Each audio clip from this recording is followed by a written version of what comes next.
It is a pleasure for me to be here with our cadet commander of the entire 782nd Junior Air Force ROTC contingent here in our Jackson School District.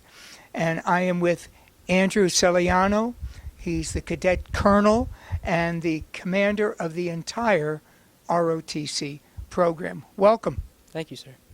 And how many cadets are involved with the entire 782nd from both Liberty and Memorial High Schools? From both Liberty and Memorial, we have roughly around 220 cadets. You broke the 200 mark again. Yes, sir. Wow. And that puts you into what category? You're not a wing, you're not a flight, aren't those different categories by numbers in the ROTC programs? They are, sir. We are classified as a group. We're not quite at a wing. That's 250 cadets. We are considered a group. Okay, a group. And you always earn awards through the Air Force for your work. Am I not correct on that? You are very correct, sir. Every year since I've been here, we've earned Distinguished Unit at least. Last year, we earned the highest award that we can achieve for the unit, Distinguished Unit with Merit. With merit. Yes, sir. So even within the distinguished unit, there are categories, Yes, sir. and you got the highest with merit. We were the top 8% of the nation last year. Wow. Ladies and gentlemen, our Junior Air Force ROTC program here in the Jackson School District, and again, it is in both Memorial and Liberty High Schools, is known throughout the Department of Defense, through the Air Force itself. And it is amazing. Now, we were talking before the show started, and I found out that we have approximately around the world approximately 850 Junior Air Force ROTC programs in high schools. Now, that's in the United States and... It's all around the world. We have some in Japan. We have some in Asia, just all over Pacific. Wow. American students can participate wherever they go to school. Yes, sir. I love it. And being a former ROTC cadet myself, but at Rutgers University, I was with the ROTC there when I was in college. We never had the opportunity in high school when I was in West Orange High School, where I graduated from way back in the earlier 1900s. But, you know, it's interesting and beautiful that we have that opportunity to join in an ROTC program now. I'm thrilled for you. And when you say approximately 220 cadets? Yes, sir. Wow. And when do you begin your recruiting for the program? It's really, we don't have a start or end date. It's always continuous. We have an influence at both the middle schools, so whenever we're pretty much around, they see us in uniform, like, I wonder what that guy does. Let's go ask him.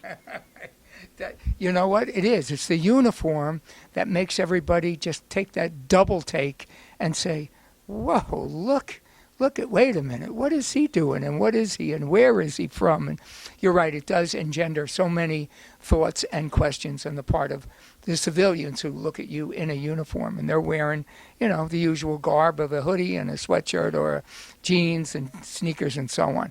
This is rather a different garb, if you will. Absolutely. And when you put this uniform on, and you've been in the program since you're a freshman? Yes, sir. 4 years. 4 full years, and you're a senior now, of course. Yep. When you put that uniform on, even for the first time, how did you feel? It's a strange sense of pride because you realize this uniform doesn't just represent you, it represents a bigger organization and the people who helped run it prior to you. Yeah, I agree. I must say that even though I'm 5'6", and I know you're closer to 6 feet, when I put my uniform on when I was in ROTC at Rutgers, I did feel about 8 feet tall. I did, and I knew that I wanted to be in the military, and I knew I wanted to commit myself to serving our country. The patriotism here through our ROTC program and under the leadership of two of the greatest role models that our students could ever hope for is incredible. We have the senior aerospace instructor, Major Michael McEnone, and we have the other aerospace instructor, Senior Master Sergeant Charles Latimer. Both are career Air Force personnel. They had a full career in the Air Force and have been with us now at Jackson Memorial and Jackson Liberty High School for a number of years in their capacity as the teachers, the professors, aerospace instructors for our ROTC program. And I don't know how many years, but I'm going to take a quick peek. How many years have you and Major McEnone been with us here at Jackson School District? All right. Approximately 17 years for Major McEnone, and Senior Master Sergeant Latimer is almost 20 years of incredible instruction and wonderful role models that they are. You couldn't ask for better for your children, our students, and thank you for permitting us to provide them with an incredible patriotic experience. Wow. Now, you do feel tall, you do feel different, you feel special, and certainly the patriotism is just part of it all. Yeah, absolutely, sir. Now, you're the commander. What kind of work do you do as commander of 220 students? Really, it's very intimidating at first because you walk into like, man, I have a lot of work to do. Some people left some big shoes for me. Overall, you take care of anything that needs to be done. Competition teams, we always make sure they're in line. We have unit goals that we set every year. One of them was to reach 2,800 community service hours. At this moment, we are at almost 2,700, and that's just 1 year alone. So it's a whole lot of, you tip your toes in everywhere, but you see the people underneath you just grow and succeed. That's wonderful. And what if a student is having, loves the program, wants to be ROTC, and is having some academic difficulty? Would you, within the ranks of the ROTC program, be able to help that individual student if he or she needs a little boost and a little study time with somebody who knows what they need help with? We absolutely do. Actually, our Kitty Hawk Air Society, the Honor Society of ROTC, they offer a tutoring program. So if any cadets come up to us and they're struggling with academics, we have a number of cadets who are on the ready to help them out. And with a good heart, too. Everybody in this program is dedicated to making it work. And for today, we know that we've got our wonderful Memorial Day ceremony. I look forward to this every year. I admit it in public and to you, Commander Celiano, that I do cry and I can't help myself. I get so emotional. The program is magnificent. How do you get people for the program? In terms of just having people for the Memorial Day ceremony, Yes. what you would have to do is you be part of the drill team, which they practice Monday through Thursday, about 2 to 4. And within the drill program, you have your color guard in which you post the colors. You have your drill teams. You have your armed drill teams, which they involve rifle work. And once you get very proficient at that, you are selected to be part of the Memorial Day ceremony. Wow, so it is quite special, and it's a unique part of being in the ROTC. You don't get this experience anywhere else. Those words, Cadet Colonel Celiano and Andrew? Yes, sir. Cadet Colonel Andrew Celiano, the commander of the entire the cadet commander of the entire ROTC program here in our school system, and he said it all. It's unique. You do not get this kind of experience anywhere else. Be a part of it. If you love your country, you want to participate, really enjoy being a part of this program. Any other words to any of our public out there about ROTC? That I can come up with. Nothing in particular, except be a part of it. Love your country, love your school system, and they certainly live by all of the wonderful 6 pillars of character that we teach our children here in the Jackson School District from when they're kindergarten right up through seniors, about respect, responsibility, and so on. Thank you for being with me today. I loved interviewing you, and thank you for being such an important part of the success of the Junior Air Force ROTC program, the 782nd Air Force group right here in Jackson School District. It's always my pleasure, and thank you. I have the pleasure of being with Cadet First Lieutenant Brendan Cubberly. Welcome, Brendan. Thank you, sir. And as a First Lieutenant in our 782nd Junior Air Force ROTC program, what are your duties and responsibilities? I'm the commander of physical training, and I lead the cadets into motivating them and understanding how important health and physical fitness is to not even today, but in your future, and just it could really impact you and later on in your life. It does. And that's very interesting that you mentioned that, because we were talking about this before we aired, or we went on our program here today, and it does make a difference. But it becomes not something you kind of think about. It just becomes part of your Lifestyle. That's it. Yeah, becomes first it's more like a habit. You gotta work yourself to do it, and then later on it just becomes a lifestyle, and you don't even think about it. You just do it. It's like getting up in the morning, you have breakfast, you brush your teeth, you get dressed, and you do what you have to do. You get out, right? But you just add to that exercise, and that's it. It's just you're right. It becomes part of your being, your whole psyche, and it's part of it, so you never do think about it anymore. You just do it. Yes, sir.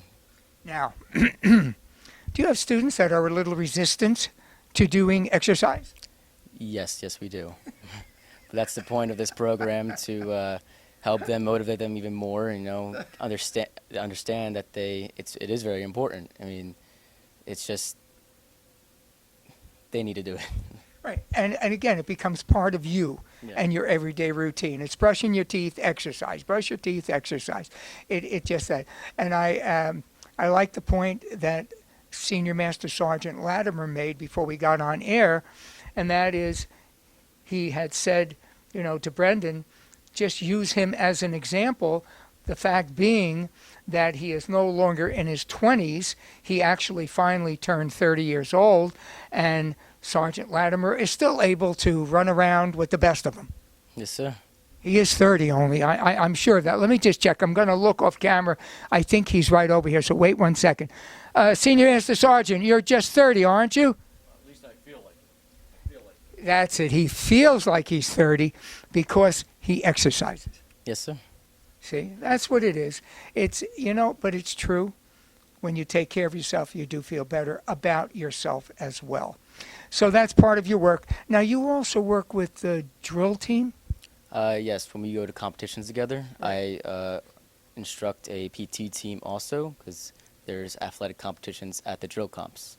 I didn't know that. Yes, so we compete at the drill comps. They have their own athletic competition. So we do pull-ups, sit-ups, push-ups, run like a 2.3 mile. Wow. Yeah. So I love that. I never, ever equated the drill team with a PT team. yes, sir. We got third place at this Piscataway competition back in December. Wow. Now, you do, speaking of that, you go to competitions. Is it throughout the year, or is there just a season for the PT and drill team competitions? It's a season. It starts in November. We have about 4 to 5 competitions every year. Oh, okay. And it starts in November, and our last competition was back in April, end of April. And then, yes. I think that's wonderful. And now the drill team itself is armed, right? They drill with rifles? They do, but not. They also drill unarmed without rifles, and they do dual expedition and color guard, and also unarmed color guard. So, yeah, but we do a lot of events. And let's extrapolate further now and extend the thought about that.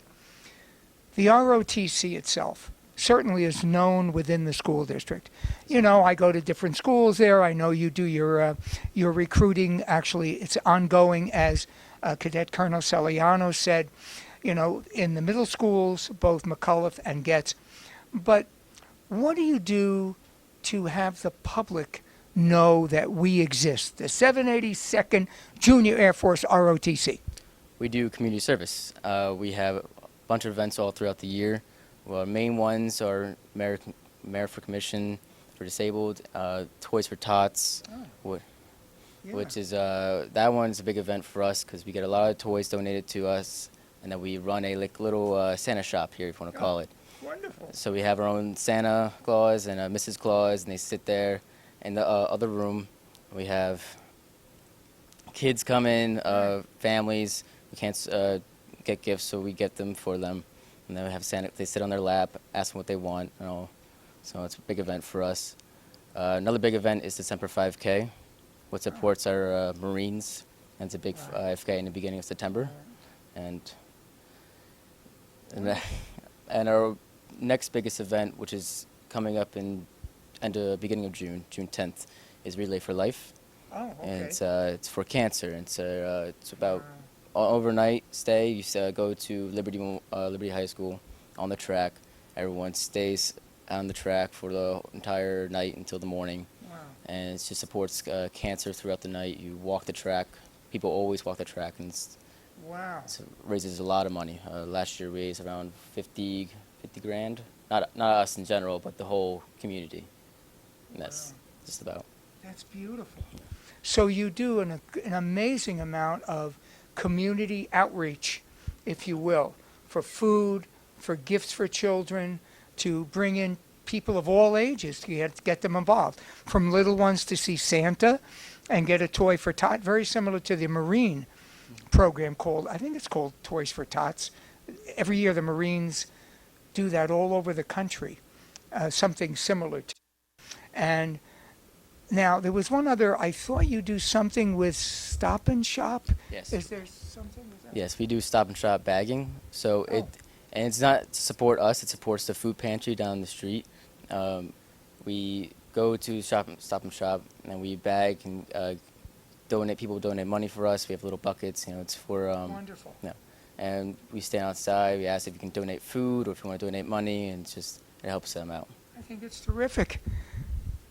Getting out into the community, being patriotic, representing Jackson School District, both Memorial High School and Liberty High School, to represent them looking like this, to be the best you are and the best you can be, and every cadet, you encourage them to be the best they can be as well. And I'm going, yes, Sir. not just physically, No. but mentally and integrity, and it's just we try to make sure they have respect for everyone. They don't want to. They represent us, the country, the Air Force, and people who serve their lives for us. Yeah. So it's a big deal. he said it all. Brendan Cubberly, First Lieutenant, Cadet First Lieutenant, right here with the 782nd Junior Air Force ROTC. Everything they do is to help our students and help the community be the best they can be. Now I want to call back Cadet Commander Celiano, Andrew Celiano. Come on in tight, guys. And let me do this just so we can be together. I did not get a chance to ask both guys, Brendan Cubberly, Andrew Celiano, about next year. They're seniors now, right? Yay, this is it. Oh boy. Andrew Celiano, what are your plans for next year? In the fall, I'll be attending Rowan University and majoring in psychology. Oh boy, I like that. Psychology? Yes, sir. Wow. Do you have plans to be a teacher or maybe a private person doing psych work? I plan to have a private practice, and if the opportunity arises, I'll go back for my medical. Wonderful. Yeah, you're leaving the door open. Always. Excellent. That's the way to think. So good luck to you at Rowan University. I love that school. And Brendan Cubberly, what about you for next year? Any plans? Yes, sir. I'm going to Ocean County College for 2 years, majoring in engineering, getting my associate's degree. And later on, going to a 4-year school down South Carolina University, getting majoring in nuclear engineering. What kind of engineering? Nuclear. Nuclear. That's what I thought you said. Nuclear. That's quite a field. Yes, it is. Actually, it's a growing field because today, eventually, fossil fuels are going to be gone, Yeah. and we're going to be depending on, well, like the Navy has nuclear ships more and more. They're building 7 more. I know that for a fact. So, Wow, yep. 7 more Seven, ships. 7 more in the future. Hmm. And I'm sure that even homes could be heated and cooled with nuclear energy other than solar, which is now very big.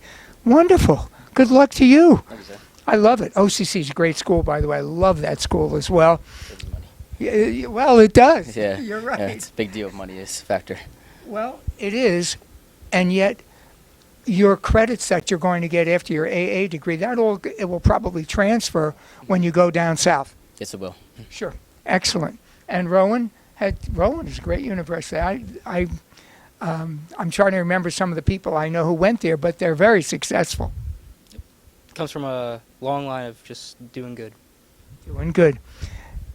ROTC, what are your feelings about having been in ROTC? Just a few words, if you will.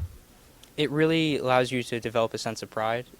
It always pushes you to be more than yourself and just become a better person. And you transfer that to all of your cadets, don't you? Every day.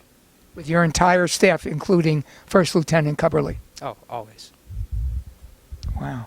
Any words about what ROTC has meant to you over your 4 years here? To me, it's meant really friends and family. You really grow as a unit when you're a freshman, later throughout your 4 years, and even the people under you and younger than you, you still become like a family. It's really it's a big deal in your life. It's a special moment. Beautiful words from 2 wonderful role models for your children, our students, their cadets, and everyone else in the community when they do their community outreach and they are able to interact with everyone here in our own Jackson community.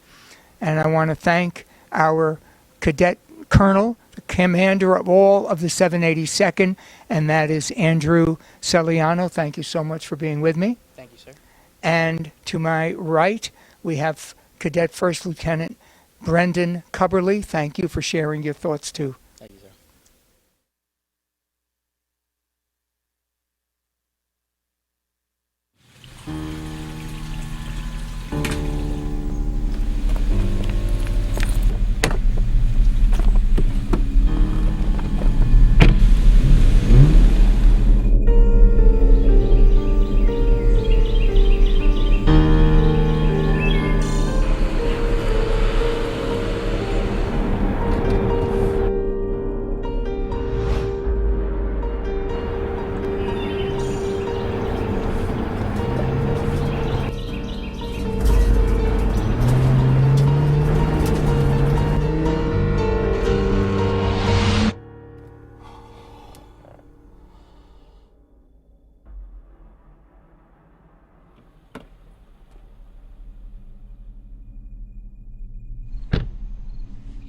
Sorry, I didn't see you.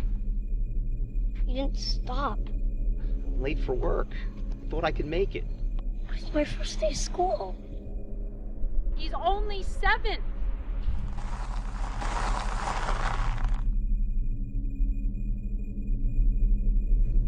I know. But I'm going too fast. I'm not going to be able to stop. I'm sorry.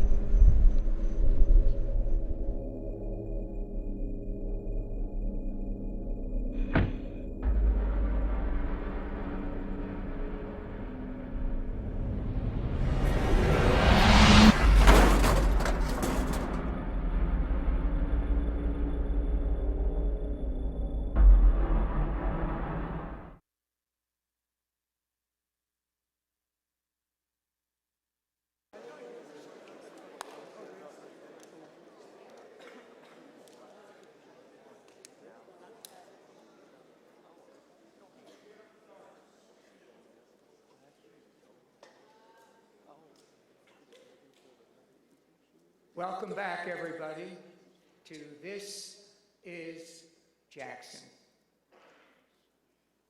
to remember. That's why we're here today.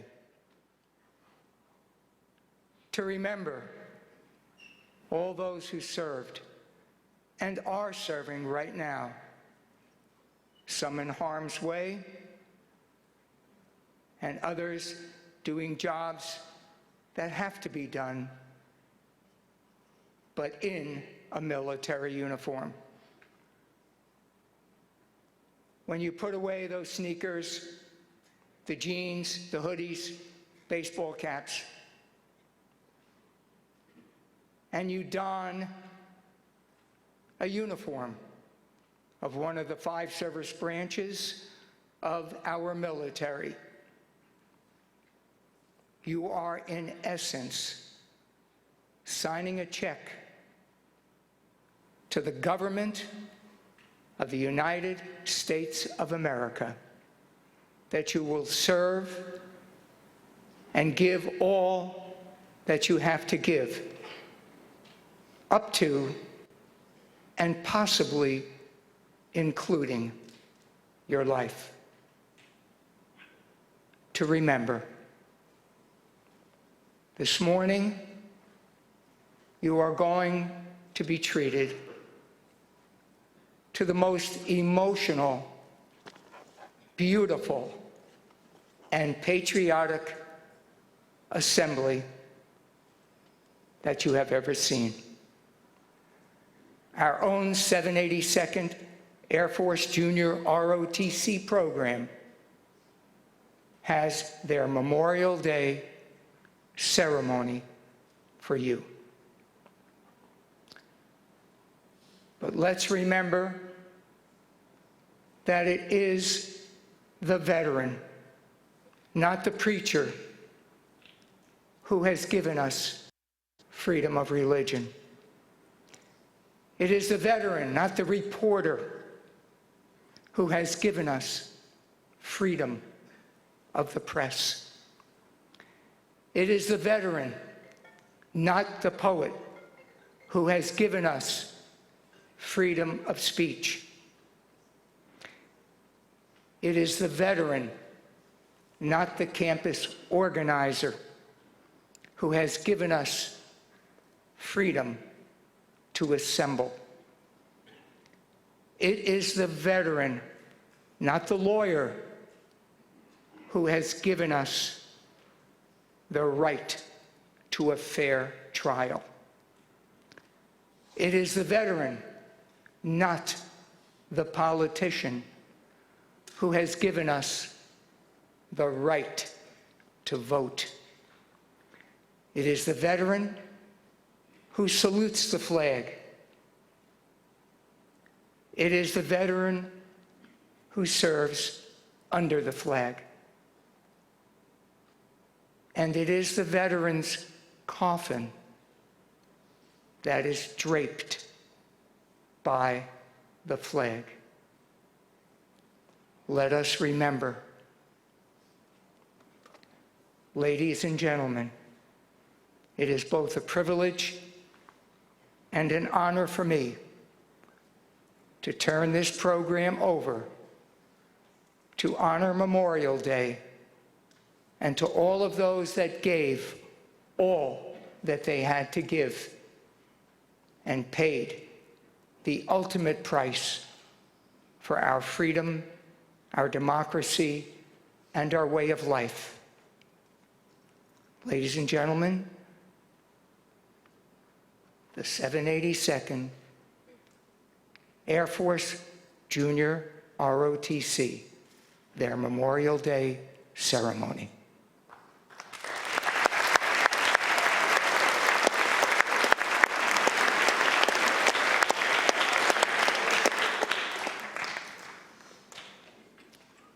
Please rise for the presentation of the colors by our NJ 782nd Color Guard, commanded by Cadet Master Sergeant Anthony Catronio, and the singing of the national anthem by our school's choir, led by Miss Young.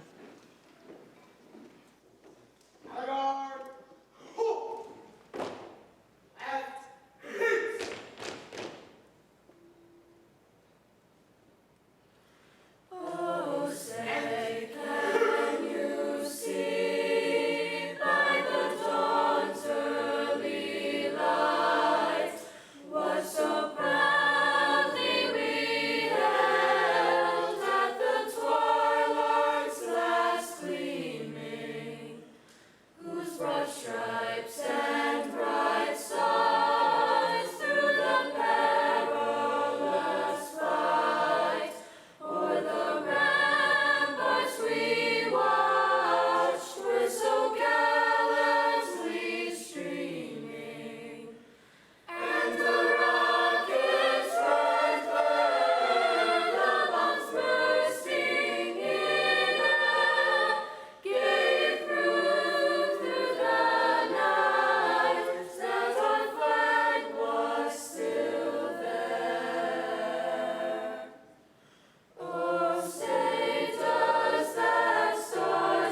Please be seated.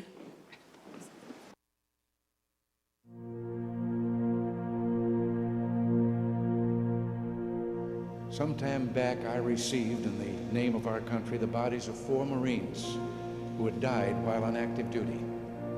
I said then that there is a special sadness that accompanies the death of a serviceman, for we're never quite good enough to them. Our choir, under the direction of Miss Young.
Some time back, I received in the name of our country the bodies of 4 Marines who had died while on active duty. I said then that there is a special sadness that accompanies the death of a serviceman, for we're never quite good enough to them. Not really, we can't be, because what they gave us is beyond our powers to repay. And so when a serviceman dies, it's a tear in the fabric, a break in the whole, and all we can do is remember. It is, in a way, an odd thing to honor those who died in defense of our country, in defense of us, in wars far away. The imagination plays a trick.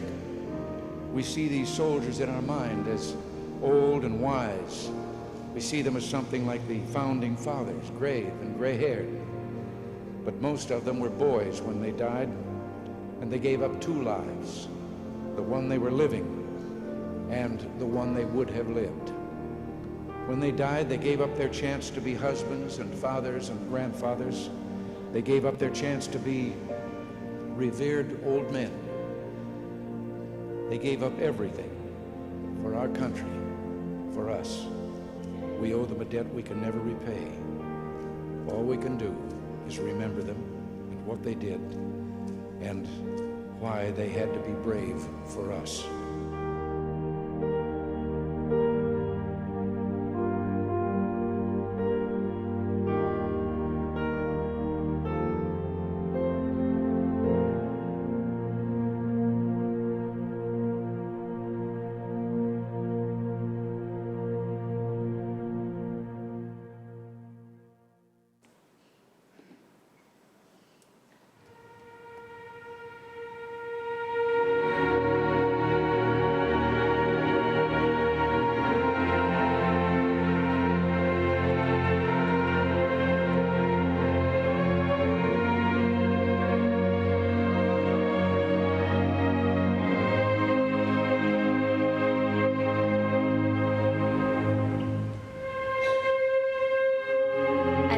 The auditorium, you may have noticed a small table on the stage. The military cast is filled with symbolism. This table is our way of symbolizing the fact that members of our profession of arms are missing from our midst. These are commonly called POW, MIA. We call them brothers. They are unable to be with us, and so we remember them because of their incarceration.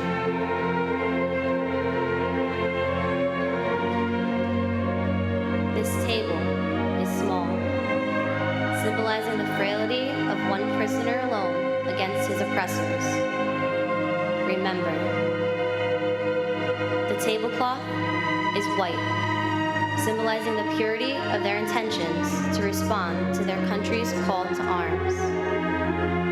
Remember, the single rose displayed in a vase reminds us of the families and loved ones of our comrades in arms who kept the faith awaiting their return. Remember, a slice of lemon is upon the bread plate to remind us of their bitter fate. Remember, there is salt upon the bread plate, symbolic of the family's tears as they wait. Remember, the glasses are inverted, as they cannot toast with us. Remember, the chairs are empty, as they are not here. Remember, let us remember the United States Army.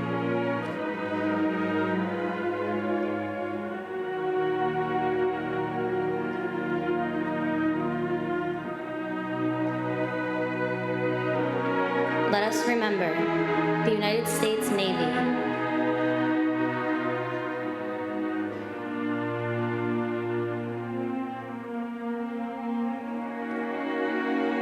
Let us remember the United States Marine Corps.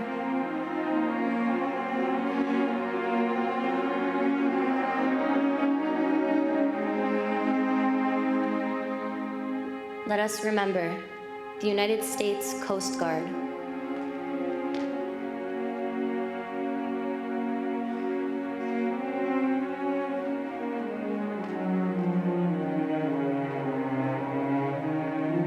Let us remember the United States Air Force.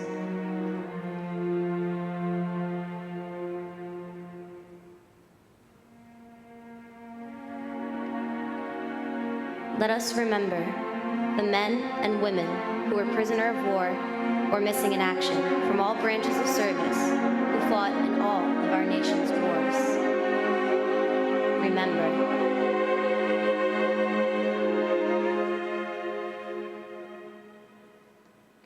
It is my pleasure to introduce Cadet John Platt.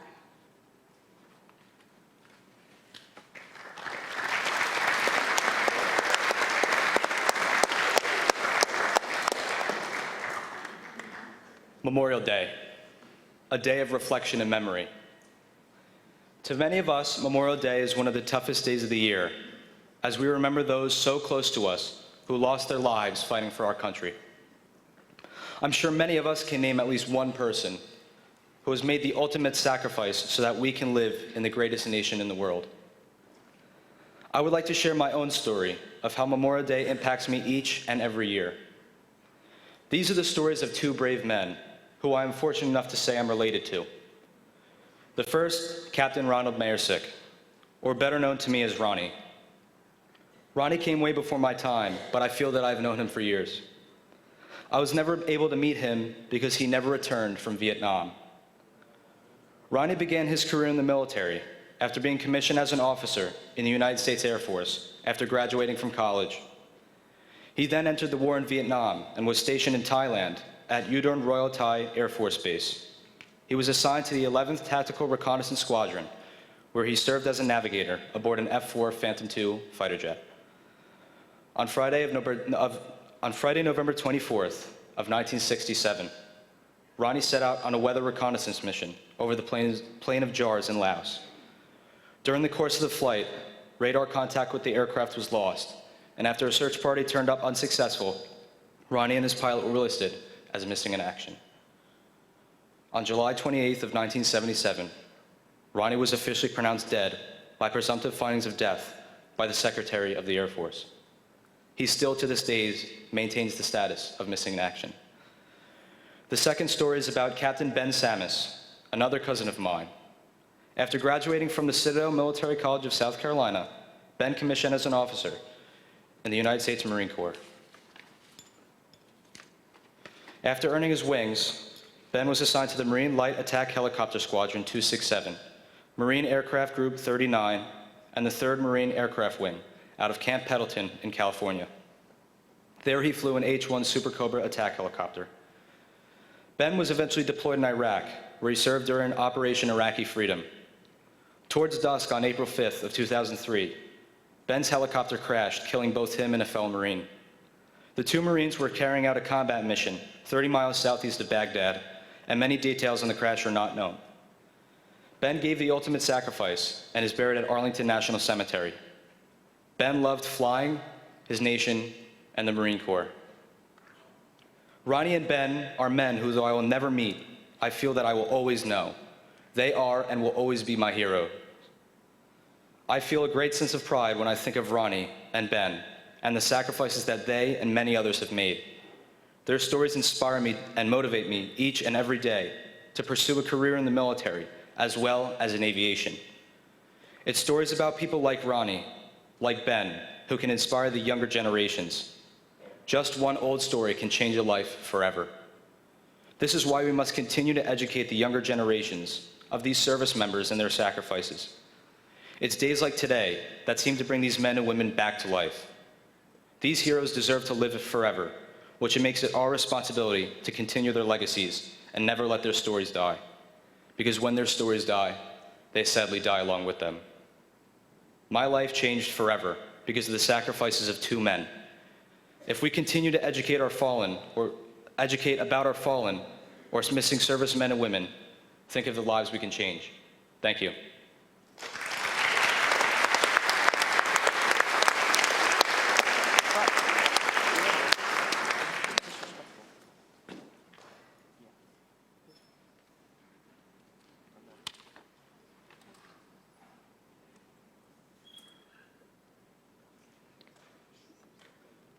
on a hilltop in Arlington National Cemetery, overlooking the Potomac River and Washington, D.C., is the tomb of the unknown soldier.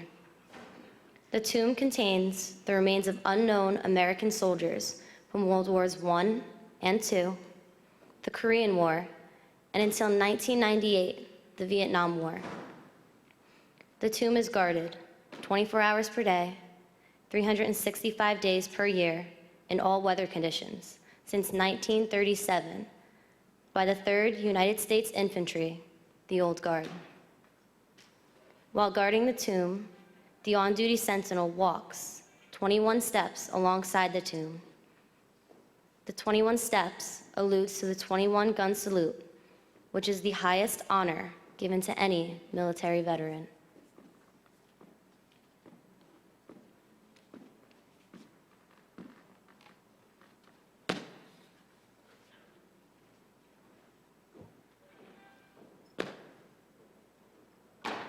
The guard is changed every 30 minutes during the summer and every hour during the winter. In conjunction with the changeover is a rifle inspection by the Sergeant of Guards. After the inspection and changeover is complete, the new guard resumes the 21-step walk until relieved.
Many mere have gone. Lay me down in the cold, cold ground. Wherefore many mere have gone. When they come, I will stand my ground, stand my ground.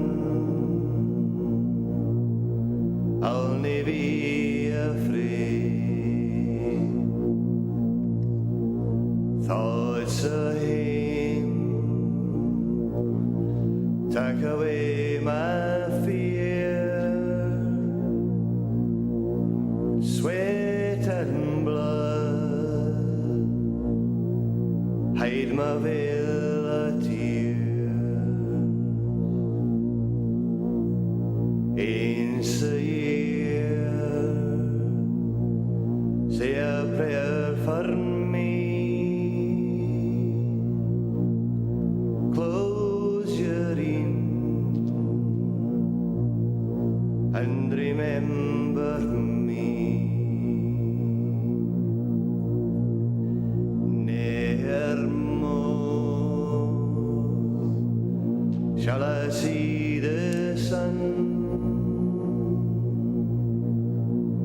for a fail till gentleman's gone. Lay me down in the cold, cold ground, where the foe many more have gone. Lay me down in the cold, cold ground, where the foe many more have gone. Where the foe many more have gone.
the playing of taps. Color guard, I carry colors. Howard.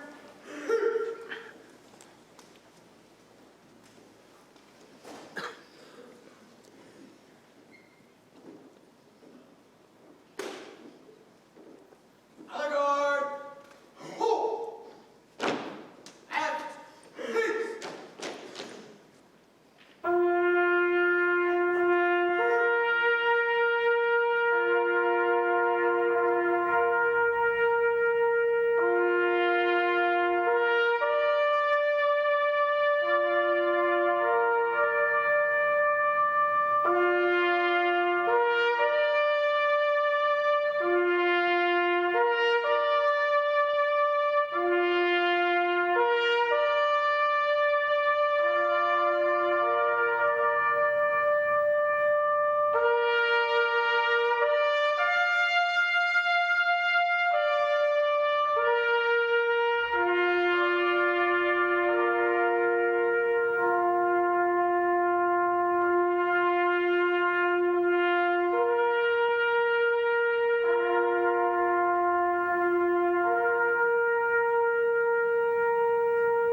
Ladies and gentlemen, this concludes our ceremony.